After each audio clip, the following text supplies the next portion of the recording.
ओम ह्रीं अरहं णमोजिनाणम। आज हम सभी जन्म कल्याणक के विषय में जानेंगे। तीर्थंकर महाप्रभु जब माँ के गर्भ में आए, उसके पूर्व से ही रत्नों की वृष्टि हुई, गर्भ कल्याणक मनाया गया और पश्चात जो जिनका गर्भ काल है उतना समय पूर्ण होने पर तीर्थंकर बालक का जन्म होता है। आइए उनके जन्म उत्सव को देखते हैं।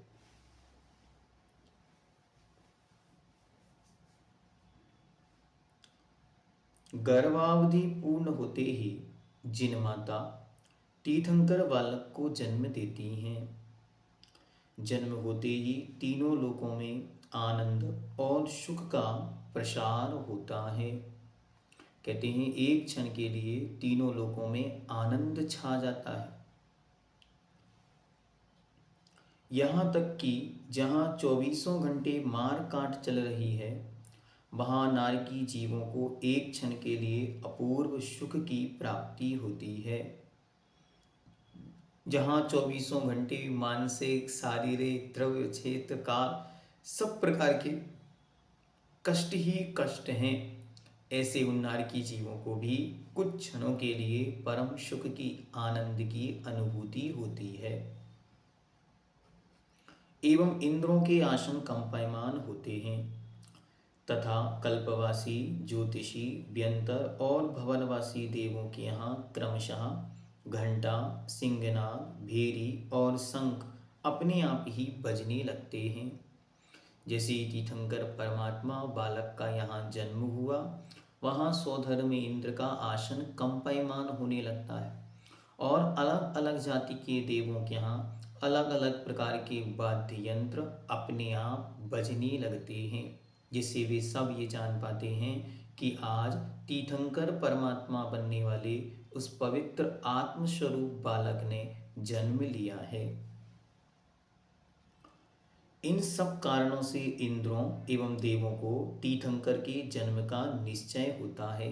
सबको पता चलता है कि तीर्थंकर का जन्म हो गया और तत्काल ही वे अपने आसन से नीचे उतरकर 7 कदम आगे चलकर परोक्ष रूप में तीर्थंकर बालक को नमस्कार कर उनकी स्तुति करते हैं। देखो, तीर्थंकर महान सत्ता के धारी जीव का पुण्य कि उनके यहाँ जन्म लेते ही सौधर्मेंद्र आदि इंद्र अपने अपने सिंहासन को छोड़कर 7 कदम चलते हैं और उनको वहीं से नमस्कार करते हैं और फिर उनकी स्तुति महिमा गाते हैं। तदनंतर उसके बाद सौधर्मेंद्र की आज्ञा से 7 प्रकार की देव सेना जय जय करती हुई जन्म नगरी की ओर गमन करती है। जो 7 प्रकार की दिव्य सेना होती है, जिसमें वाहन, पैदल सैनिक, रथ, घोड़े, हाथी आदि आदि होते हैं, वे सब वहाँ से गमन करते हैं और जन्म नगरी की ओर आते हैं। सौधर्मेंद्र भी अपनी इंद्राणी के साथ ऐरावत हाथी पर सवार होकर जन्म नगरी को गमन करते हैं और जो वहाँ पर ऐरावत नाम का हाथी जो है, वह अभियोग जाति का देव है। वह हाथी का भेष धारण करके और सौधर्मेंद्र उसके ऊपर विराजमान होकर अपनी सची के साथ जन्म नगरी की ओर आते हैं। सौधर्मेंद्र के साथ सारे देवगण जन्म नगरी की 3 प्रदक्षिणा देते हैं और वे उस जन्म नगरी की 3 परिक्रमा लगाते हैं। जिन माता तदनंतर सची प्रसूति ग्रह में प्रच्छन्न रूप से पहुंचकर जिन माता की 3 प्रदक्षिणा करके, देखो, सचींद्राणी जिन माता के पास जाती है और 3 वहाँ पर परिक्रमा लगाती है। प्रच्छन्न शब्द जो यहाँ आया, इसका मतलब है रूप बदलकर माता की 3 प्रदक्षिणा करती है। फिर जिन माता को मायामयी निद्रा से निद्रित करके अत्यंत हर्ष और उल्लास के साथ जिन बालक की छवि को निहारती हुई बालक को लाकर सौधर्मिंद्र को सौंप देती है और जिन माता को एक मायामयी निद्रा में सुला देती है, क्योंकि कोई भी माँ अपने बच्चे को क्यों देना देगी, तो वह ना दे, इसलिए उन्होंने उनको पहले ही मायामयी निद्रा में उनको शयन कर दिया और वहाँ से जिन बालक को लेती है। जैसे ही जिन बालक को लेती है और अपने को धन्य धन्य महसूस करती है कि अहो भाग्य, परम सौभाग्य, इन तीन लोकों में मैं सर्वश्रेष्ठ आत्मा हूँ जिन हाथों को तीर्थंकर परमात्मा छूने को मिले, और ऐसी महान विशुद्धि अपनी बढ़ाती है, पवित्रतम भावनाओं से भर जाती है और फिर उस बालक को लाकर ती सौधर्मेंद्र को सौंप देती है। वहाँ एक मायामयी बालक को सुला देती है। यहाँ पर तीर्थंकर परमात्मा रूप जो बालक है उसे अपने हाथ में लेकर आ जाती है और वहाँ एक मायामयी बालक बनाकर सुला देती है। सौधर्मेंद्र तीर्थंकर बालक का दर्शन कर भाव विभोर हो जाता है एवं 1000 नेत्र बनाकर तीर्थंकर बालक का रूप देखता है, और जैसे ही वो उनका स्वरूप, उनकी सुंदरता, उनका अलौकिक तेज दिखता है, उनके सामुदायिक शास्त्र के अनुसार एक एक अंग का पवित्रतम सुंदर जो निर्माण हुआ है उसे देखकर वह आश्चर्यचकित रह जाता है और अपनी 2 आंखों से 1000 आंखें बना लेता है। और वह लिखते हैं भगवान समंतभद्र देव कि सौधर्मेंद्र कहता है कि भगवान, आज मुझे समझ आया कि मुझ में ये शक्ति क्यों थी 1000 नेत्र बनाने की। मुझे समझ ही नहीं आता था कि मेरे पास तो हर चीज का उत्कृष्ट क्षयोपम था, हम तो दूर दूर का यूं ही देख लेते थे, फिर 1000 नेत्र क्यों हुए थे हमारे पास। अब समझ में आया 1000 नेत्र बनाने की शक्ति इसलिए है क्योंकि आपका रूप इतना अलौकिक है कि 1000 नेत्रों से देखने पर भी मुझे संतोष नहीं हो रहा। मुझे ऐसा लग रहा है कि अभी और क्या करूं, कैसे करूं और इनके स्वरूप को देखता ही रहूं। ऐसी अलौकिक सुंदरता उनके रूप में होती है। तत्पश्चात ऐरावत हाथी पर आरूढ़ होकर जिन बालक को अपनी गोद में बिठाकर सुमेरु पर्वत पर जाकर पांडुक शिला पर क्षीर सागर के जल से तीर्थंकर बालक का 1008 कलशों से अभिषेक करता है और वहाँ सौधर्म में इंद्र अच्छी तरह भगवान का अभिषेक करता है। अन्य सब इंद्र जल लाने में उसका सहयोग करते हैं। यहाँ बहुत अच्छी तरह ये प्रसंग याद रखने योग्य है कि सौधर्म इंद्र कितनी अलौकिक, छोटा सा बालक अभी अभी का जन्मा है और सौधर्मेंद्र उस पर 1008 कलशों को ढालते चले जाते हैं। फिर सची बालक को वस्त्राभूषणों से सुसज्जित करती है। तत्पश्चात इंद्र बालक के दाहिने पैर के अंगूठे पर जो चिन्ह दिखता है वही चिन्ह उन तीर्थंकर का घोषित कर तीर्थंकर का नामकरण करता है, और वहीं उन तीर्थंकर परमात्मा का जो दाहिने पैर में जो चिन्ह होता है, क्योंकि उनके शरीर में बहुत सारे शुभ लक्षण, शुभ चिन्ह दिखाई देते हैं, उनमें से जो एक शुभ चिन्ह उनके दाहिने पैर के अंगूठे पर होता है उसे ही उनका चिन्ह घोषित कर दिया जाता है, जो कालांतर में उनकी प्रतिमाओं पर अंकित किया जाता है। और प्रतिमाओं के नीचे जो चिन्ह होता है, सिंबल होता है, जैसे आदिनाथ भगवान का बैल, तो ये कहाँ से आया, तो यह जब तीर्थंकर परमात्मा बालक स्वरूप में थे और जब उनका अभिषेक सुमेरु पर्वत के ऊपर सौधर्मेंद्र के द्वारा रचाया जाता है, उसी समय उनके शरीर का श्रृंगार करके जब वह उनके दाहिने पैर के अंगूठे पर देखता है, जो चिन्ह वहां अंकित होता है वही उनका चिन्ह रख दिया जाता है। अच्छी तरह ये ध्यान रखना है कि उस चिन्ह से उनके जीवन का कोई संबंध नहीं होता। ऐसा नहीं कि जिन भगवान का चिन्ह सर्प है तो सर्प उनके जीवन पर्यंत सर्प उनके आगे पीछे घूमे, नहीं, ये कोई नियोग नहीं है। ये तो पूर्व का ही उनके शरीर में जो शुभ चिन्ह अंकित हुए हैं उनमें से कोई एक शुभ चिन्ह जो उनके पैर के अंगूठे पर आ गया वही उनका चिन्ह होता है। चिन्ह से उनका कोई संबंध नहीं होता, चिन्ह उनके लिए किसी भी प्रकार का कोई भी उपकारी नहीं होता, वह तो मात्र पहचान का चिन्ह है, जो हमें और आपको प्रतिमा पहचानने में सहयोगी होता है।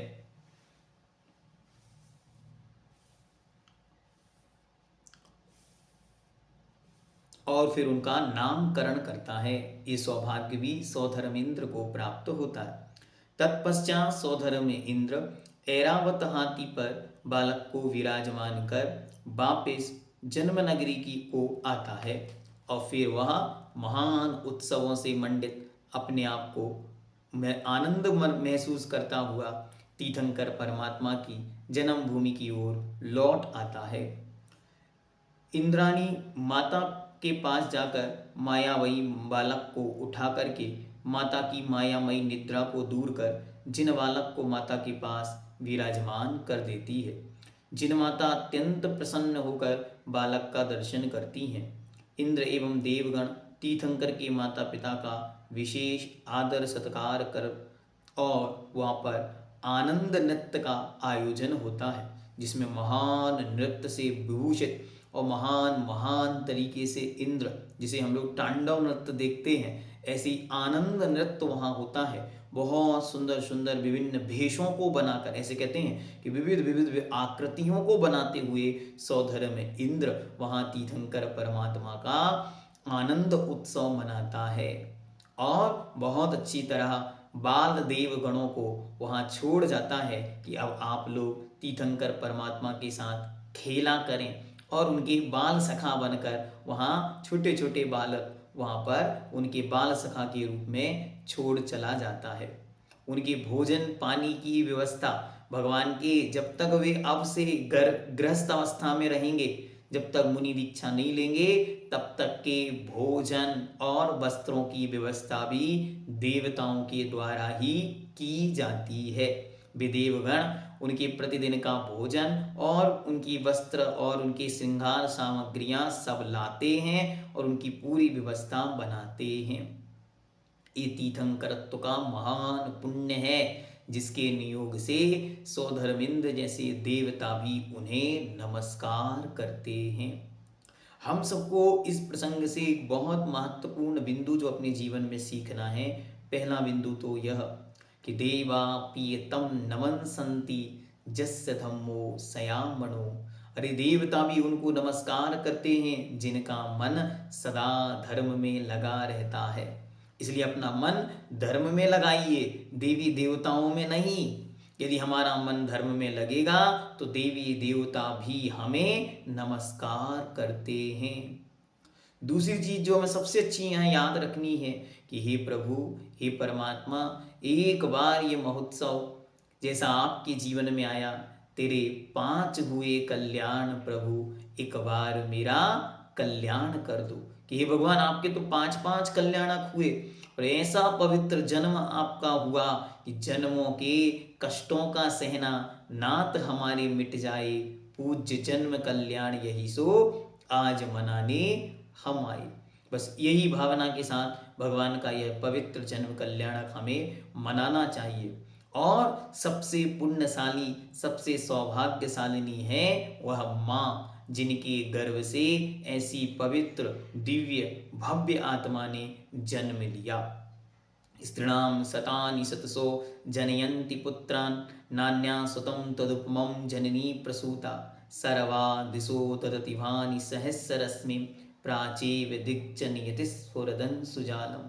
कि 100 नारी 100 सुत को जनती रहती 100 ठौर, और तुमसे सुत को जनने वाली जननी महती क्या है और। जैसे पूर्व दिशा ही मात्र शशि को रवि को जन्म दे सकती है, तारा गण तो सर्व दिशाएं जनती हैं, लेकिन भास्कर सूर्य नारायण का जन्म तो केवल पूर्व दिशा से ही होता है। ऐसे ही संसार की अनेक माताएं अनेक प्रकार से अनेकों बार अनेकों पुत्रों को जन्म देती आ रही हैं, देती हैं और देती रहेंगी। लेकिन हे प्रभु, आप जैसा पवित्र जन्म देने वाली यह माता कोई दुर्लभ है, माता कोई पुण्यशालिनी है, माता कोई परम सौभाग्यशालिनी है। तो हे माताओं, बार बार पवित्र भावना भाव कि हे प्रभु, यदि स्त्री पर्याय पुनः मिलती है तो हम तीर्थंकर की माता बने, अन्यथा हमारी यह स्त्री पर्याय सदा सदा के लिए छूट जाए और हम भी मुनि मुद्रा को धारण कर भव सागर से पार हो जाएं। तो जन्म कल्याणक जब आए तीर्थंकर परमात्माओं के 24 भगवानों के 24 कल्याणक जन्म के मनाने का परम उत्सव और परम आनंद हर्ष के साथ उनका जन्म कल्याणक मनाएं और भावना भाएं। ये जन्म कल्याणक हमारी आत्मा को पवित्र कर देने वाला है। अच्छी तरह हम और आप भगवान की जन्म भूमियों की वंदना करने जाएं। देखो, ये परम सौभाग्य मानो हम सबका। भले ये काल का दोष है कि सारे तीर्थंकर भगवान एक ही जन्म भूमि अयोध्या शाश्वत भूमि में ही जन्म लेते हैं। तीर्थराज अयोध्या जी शाश्वत भूमि में ही 24 तीर्थंकर परमात्माओं का जन्म होता है। लेकिन हम सबके परम सौभाग्य से अलग अलग स्थानों को ये भाग्य मिला।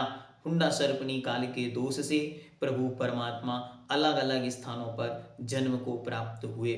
हम सबका परम सौभाग्य कर्तव्य मानकर हमें उन भूमियों की ओर जाना चाहिए और उन भूमियों की वंदना करनी चाहिए। यहीं से उन्हें नमस्कार करना चाहिए। वे पुण्य भूमियाँ हैं जहाँ ऐसी पवित्र आत्माएं जन्मी जो फिर लौटकर इस संसार में कभी नहीं आएंगी। जिन्होंने धर्म तीर्थ का पवित्र प्रवर्तन किया, ऐसे तीर्थंकरों की वे पवित्र जन्मभूमियों को हम सभी बारंबार नमस्कार करते हैं। 24 तीर्थंकर परमात्माओं की भी 24 पवित्र भूमियाँ कौन कौन सी हैं, तो अच्छी तरह उन्हें स्मरण में लाते रहना चाहिए। तो भगवान आदिनाथ महास्वामी अयोध्या जी, अजितनाथ भगवान अयोध्या जी, शंभुनाथ भगवान श्रावस्ती जी, फिर अभिनंदननाथ भगवान अयोध्या जी, सुमतिनाथ भगवान अयोध्या जी और एक और अनंतनाथ भगवान अयोध्या जी। इस प्रकार टोटल 5 भगवानों का जन्म अयोध्या में हुआ। ठीक, आदिनाथ, अजितनाथ, अभिनंदननाथ, सुमतिनाथ और अनंतनाथ, इन 5 परमात्माओं का जन्म कहाँ हुआ? अयोध्या जी में हुआ। इसलिए अयोध्या परम शाश्वत भूमि है और वह भूमि महानतम भूमियों में एक है। ग्रंथों में ऐसा उल्लेख मिलता है कि इस भूमि के नीचे एक नंद्यावर्त नाम का स्वस्तिक है। उस स्वस्तिक के चलते प्रलय काल में भी ये भूमि विनाश को प्राप्त नहीं होगी। जब प्रलय काल आएगा तो ऊपर की सर्व भूमि तो जलकर राख हो जाएगी, लेकिन वो नंदावर्त स्वस्तिक प्रकट हो जाएगा, स्पष्ट दिखने लगेगा और फिर वहां पर कालांतर में पुनः अयोध्या नगरी का निर्माण होगा। ऐसी ही यह सिद्ध भूमि जो शाश्वत सिद्ध भूमि कही जाती है वह समेत शिखर जी है। कहिए, आदिनाथ भगवान, अजितनाथ भगवान, अभिनंदनाथ भगवान, सुमतिनाथ भगवान और अनंतनाथ भगवान की जन्मभूमि अयोध्या जी है। उसे हम यहीं से नमस्कार करते हैं। सुमतिनाथ भगवान से शंभुनाथ भगवान की जन्मभूमि है श्रावस्ती, जो वर्तमान में अयोध्या के नजदीक ही स्थित है। ये सब कहाँ स्थित है? ये उत्तर प्रदेश के फैजाबाद नाम के स्थान पर, फैजाबाद जिला है, वहां पर अयोध्या नाम की नगरी अभी भी वर्तमान में स्थित है।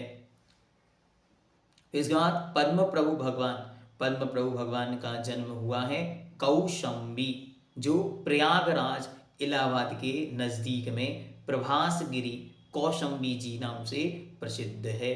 इसके बाद सुपार्श्वनाथ भगवान और पार्श्वनाथ भगवान 7वें और 23वें भगवान की जन्मभूमि है बनारस, वाराणसी, जिसे वर्तमान में देश के प्रधानमंत्री नरेंद्र जी मोदी जहाँ से चुनाव को जीते, उस स्थान को भगवान की पवित्र जन्मभूमि वहाँ पर स्थित है। भगवान पार्श्वनाथ की जन्मभूमि का नाम वर्तमान में भेलूपुर है और भगवान सुपार्श्वनाथ भगवान की भूमि का नाम भदैनी घाट है। ठीक, फिर इसके बाद चलते हैं आगे चंद्रप्रभु भगवान की जन्मभूमि का नाम है चंदपुरी, जो वर्तमान में इसी बनारस नगर के एक तट पर स्थित है। फिर इसके बाद आएंगे भगवान काकंदी जी, भगवान 9वें नंबर पुष्पदंतनाथ महास्वामी की जन्मभूमि है काकंदी जी। ये काकंदी जी कहाँ है? तो ये काकंदी जी भी वहीं पर स्थित है। फिर इसके बाद उत्तर प्रदेश में ही स्थित है। इसके बाद आते हैं शीतलनाथ भगवान। शीतलनाथ भगवान की जन्मभूमि मानी गई है भद्दलपुर, जो वर्तमान में मध्य प्रदेश राज्य के विदिशा जो जिला है भोपाल के नज़दीक, उसी में उनकी शीतलधाम नाम का एक पूरा क्षेत्र उस जन्मभूमि पर विकसित किया जा रहा है। कुछ मान्यताओं के अनुसार वर्तमान में एक ईंट खोरी नाम की स्थान है। कहाँ है स्थान? समेस करके नज़दीक में पश्चिम बंगाल की ओर वह आप जाएंगे तो वह स्थान बिहार और पश्चिम बंगाल झारखंड के नज़दीक स्थित है। उसका नाम है ईंट खोरी। वहाँ भी भगवान की जन्मभूमि मानी गई है। फिर इसके बाद आते हैं भगवान श्रेयांसनाथ। इनकी जन्मभूमि है सिंहपुरी, जो वर्तमान में अभी आपके सारनाथ स्थान पर स्थित है, जो कि बनारस के एकदम नज़दीक में ही स्थित है। फिर इसके बाद वासपूज्य भगवान चंपापुर, जो कि वर्तमान में भागलपुर जिला बिहार राज्य में स्थित है। चंपापुर नाम से भागलपुर जिला है, नगर है, और उसके पास में ही चंपापुर है।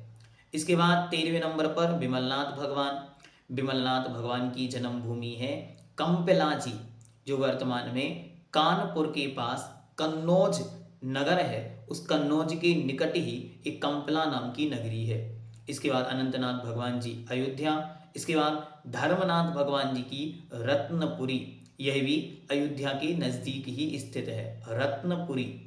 इसके बाद शांतिनाथ, कुंतुनाथ, अरनाथ, इन 3 परमात्माओं की जन्मभूमि है हस्तिनापुर, जो कि मेरठ जिला उत्तर प्रदेश में स्थित है। शांतिनाथ, कुंदुनाथ और अरनाथ। इसके बाद आते हैं मल्लीनाथ भगवान। तो मल्लीनाथ भगवान और नमीनाथ भगवान, इन दोनों की जन्मभूमि है मिथिला नगरी, जो वर्तमान में नेपाल देश में मानी जाती है। एग्जैक्ट जन्मभूमि कहाँ है, इसके विषय में बहुत सारे खोजकर्ता लगे हुए हैं और वहाँ पर अभी कुछ निर्माण कार्य चल रहा है। कालांतर में हो सकता है हम सबके पुण्य योग से उसके दर्शन का निमित्त हम सबको मिले। इसके बाद भगवान मुनि सुब्रतनाथ स्वामी की पवित्र जन्मभूमि है राजगृही, जो कि वर्तमान में राजगृही नाम का स्थान है, जो बिहार राज्य में है। वहाँ पर यह जन्मभूमि स्थित है। इसके आगे है भगवान नमीनाथ स्वामी, इनकी मिथिला। इसके बाद भगवान नेमिनाथ महास्वामी, इनकी जन्मभूमि 2 स्थानों पर मान्य है, 2 अलग अलग आधारों से। एक तो सौरीपुर बटेश्वर जो आगरा के नज़दीक स्थित है, और पौराणिक मान्यताओं के अनुसार द्वारिका, जो कि वर्तमान में गिरनार जो अपना गुजरात राज्य है, वहाँ पर द्वारिकापुरी नाम का एक स्थान है। वहाँ पर भगवान नेमिनाथ की जन्मभूमि मानी गई है। वर्तमान में उस नगर के विषय में ऐसा कहते हैं कि वह संपूर्ण नगर देवताओं के द्वारा संरक्षित करने की दृष्टि से पानी में समाहित कर दिया गया है, लेकिन फिर भी वहाँ द्वारिका नाम की नगरी स्थित है। भगवान पार्श्वनाथ स्वामी बनारस, जिसे भेलूपुर कहते हैं, और शासन नायक अंतिम तीर्थेश भगवान वर्धमान महावीर स्वामी की जन्मभूमि बासोकुंड वैशाली राज्य में, इस वैशाली जिले में स्थित वैशाली नगर है, बासुकुंड नाम का गांव है। इन सब जन्मभूमियों को हम सब यहाँ से अनंतों बार नमस्कार करते हैं। नमोस्तु भगवन, नमोस्तु भगवन, नमोस्तु भगवन। ये पवित्र भूमियाँ हम सबको ऐसी पवित्र ऊर्जा प्रदान करें कि हम सब भी इस संसार समुद्र से पार हो जाएं, लौटकर पुनः कभी इस संसार में ना आए। जैनम जयतु शासनम।